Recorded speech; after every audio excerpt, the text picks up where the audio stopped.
Explain the working principle of any one electronic distance measuring instrument. EDM instrumental ഏതെങ്കിലും ഒന്നിന്റെ working principle എന്താണെന്നാണ് ചോദിക്കുന്നത്.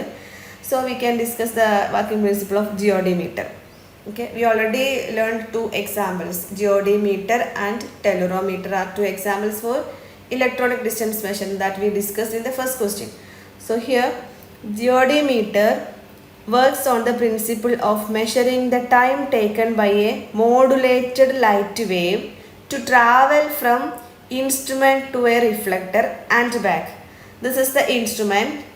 ഇവിടുന്ന് ഇതാണ് റിഫ്ലക്ടർ. ഈ ഇൻസ്ട്രുമെൻറ്റിൽ നിന്ന് റിഫ്ലക്ടറിലേക്ക് ഒരു മോഡുലേറ്റഡ് ലൈറ്റ് വേവ് ട്രാവൽ ചെയ്യുന്ന ടൈം, അതുപോലെ ഈ ഫോർവേഡ് പാത്ത് കണ്ടല്ലോ, അങ്ങോട്ട് ട്രാവൽ ചെയ്യുന്ന ടൈം, അതുപോലെ റിഫ്ലക്ടറിൽ നിന്ന് തിരിച്ച് EDM ഇൻസ്ട്രുമെൻറ്റിലേക്ക് ആ വേവ് ട്രാവൽ ചെയ്യുന്ന ടൈം, ഈ ടൈമുകൾ മെഷർ ചെയ്തിട്ടാണ് ഈ രണ്ട് പോയിന്റുകൾ തമ്മിലുള്ള, അതായത് ഇൻസ്ട്രുമെൻ്റ് നിൽക്കുന്ന പോയിന്റും റിഫ്ലക്ടർ നിൽക്കുന്ന പോയിന്റും തമ്മിലുള്ള ഡിസ്റ്റൻസ് മെഷർ ചെയ്യുന്നത്. Okay,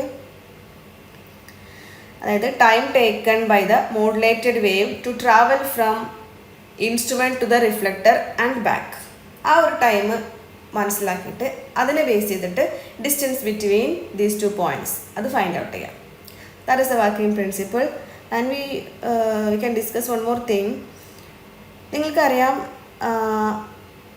velocity is equal to distance by time. Yes, distance by ടൈമാണ് വെലോസിറ്റി എന്ന് പറയുന്നത്. വെലോസിറ്റി, സോ നമുക്ക് ഡിസ്റ്റൻസിനെ എങ്ങനെ എഴുതാം? വെലോസിറ്റി ഇൻറ്റു ടൈം എന്ന് എഴുതാം. ഓക്കെ, അപ്പോൾ നമുക്ക് ആ മോഡുലേറ്റഡ് ലൈറ്റ് വേവിൻ്റെ വെലോസിറ്റി അറിയാം, അതുപോലെ അത് ട്രാവൽ ചെയ്യാൻ എടുക്കുന്ന ടൈമും അറിയാമെങ്കിൽ ഈ ഒരു ഡിസ്റ്റൻസ് കണ്ടുപിടിക്കാവുന്നതാണ്.